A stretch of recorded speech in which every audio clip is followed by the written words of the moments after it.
Hello guys, may ipapakita ako sa inyo. Ito, pinoproblema ko talaga itong kawali ko. Yan o, kahit anong kuskus ko, manakit na yung kamay ko kakukuskus. Basta, hindi talaga siya matatanggal.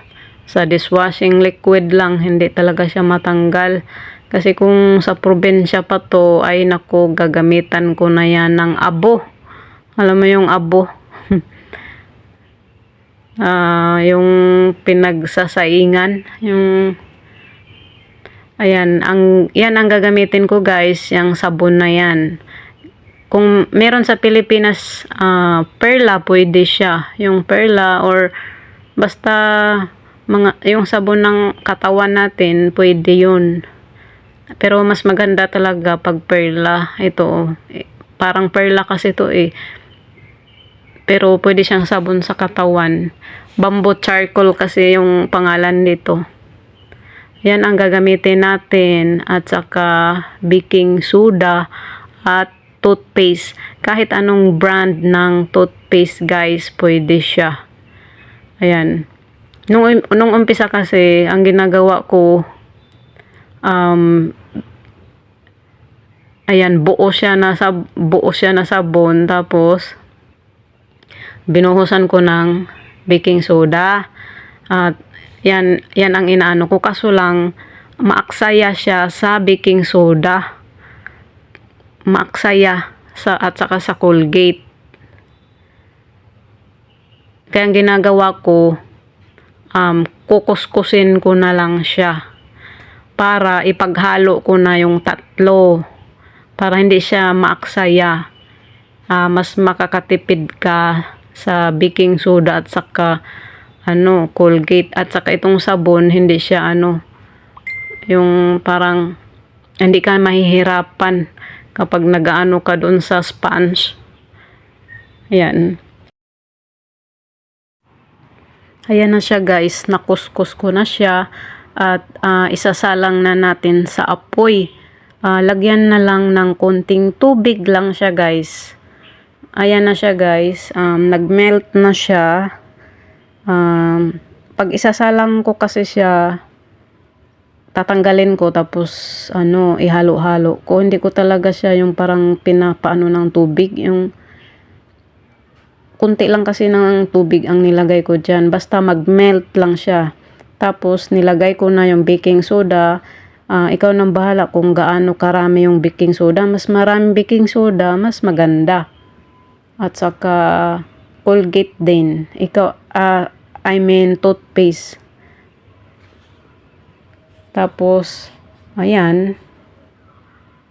Ganyan lang. Ikaw nang bala kung gaano karami ang ilalagay mo. Kapag marami ang ginawa mong sabon, marami din yung ilalagay mo. Ayan na siya, yung result niya guys. Yan, kunti-kunti lang ang mo dyan, sa spans, ilagay sa spans, pangkuskus mo para matipid. Ayan na siya. Ganyan lang siya. Titigas din yan siya katagalan kasi medyo mainit-init pa kasi yan. Ayan, ito. Kuskusin na natin ito guys. Gamitan natin yung baking soda, toothpaste at saka yung sabon. Try natin kung matanggal ba talaga ito.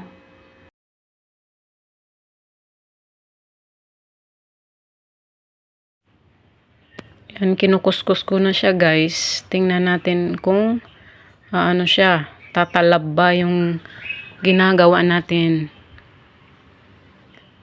Dapat kasi guys, ito kasing ginamit ko na sponge, malambot. Dapat yung medyo siya, yung parang may magaspang. Kasi mas mabilis yun. Ayan, kinukuskus-kuskus ko kasi malambot kasi siya, hindi siya pwede sa malambot na kaya hindi siya masyadong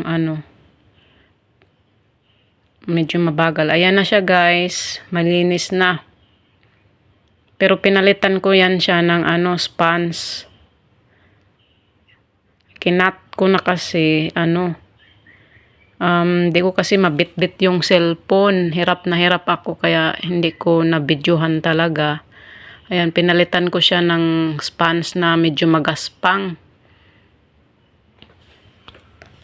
Hirap na hirap kasi ako hawak yung isang kamay sa cellphone tapos yung isa nagkukuskus. Hindi ko siya mahawakan kasi gumagalaw gumagalaw-galaw yung kawali. Ayan na siya.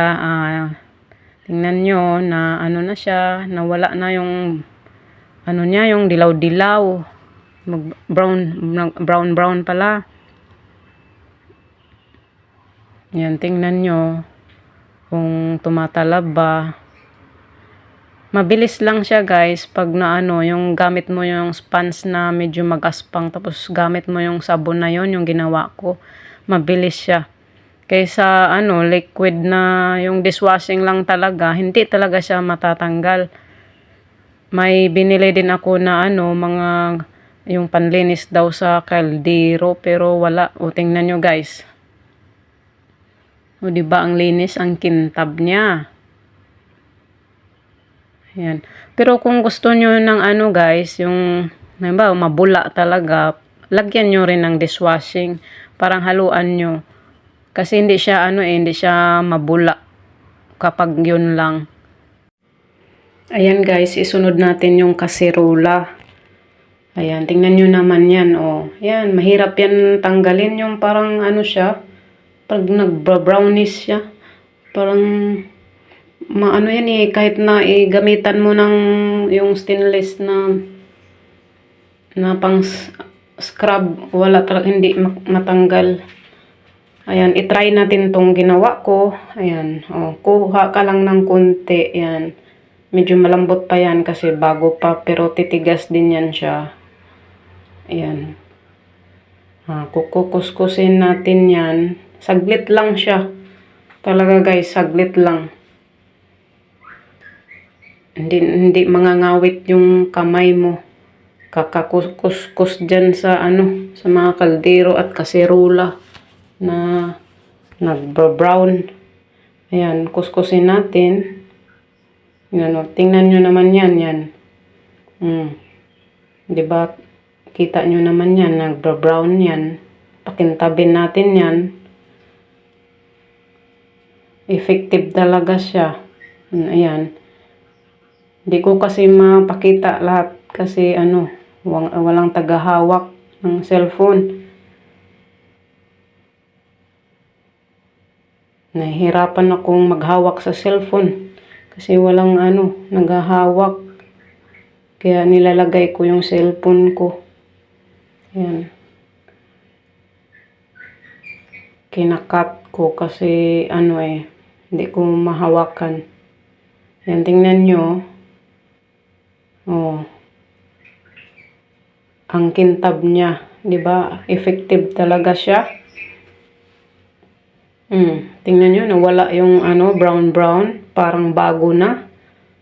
Oh. Sobrang ganda siya, guys. Talagang maganda siya gamitin.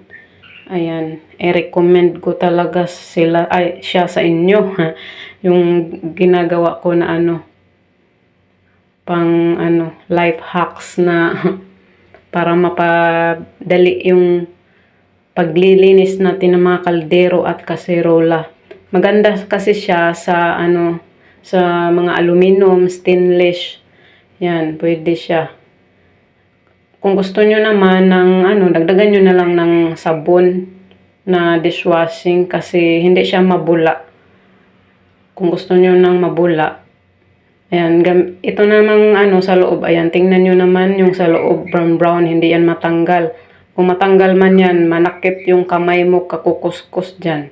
Ayan, gamitan natin ulit ng ganyan. Tingnan nyo, parang bago yan, kikintab yan.